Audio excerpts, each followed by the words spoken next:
Caleb with Impeccable Image Detailing. Welcome to my YouTube channel. Behind me I have this brand new 2020 Widebody Charger Hellcat that we're going to be ceramic coating with Opti-Coat Pro. We're going to give you a quick walk around and then we're going to take you inside and show you exactly what we're doing.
All right, welcome back. So we just washed and decontaminated this Hellcat. Now we're going to wipe it down with a wax and grease remover, and this will ensure there's no protection left on the vehicle and won't interfere with the polishing process. Once that's complete, we're going to ceramic coat it with Opti-Coat Pro. Stay tuned. All right, so we just finished wiping down the car with a wax and grease remover, and I'm going to show you the before condition of the paint. It's really not that bad, so we're just going to do a one-step polish, wipe it down, and it'll be ready for coating. Check it out.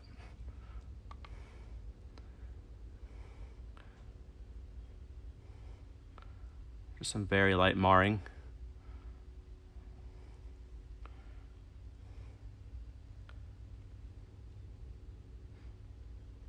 So there you go. All right, welcome back. We got the Hellcat all wiped down. We're gonna start polishing it. With me, I have Martin from Martin's Auto Spa. He's gonna be giving me a hand, so stay tuned for the afters.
Alright, so the Hellcat is complete, and we're now going to ceramic coat it with Opti-Coat Pro. This is a permanent coating backed by a 5-year warranty. And basically what we're doing is we're encapsulating all that hard work that we just spent polishing this paint. Can't wait to show you the afters. Stay tuned.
All right, so as you can see, the Hellcat's completely finished, ceramic coated. We're gonna do a quick walk around, let you check it out. Please like, subscribe, and also in the link below, I'll put down Martin from Martin's Auto Spa. Big thank you to him for helping me knock this project out. Thanks, see you again.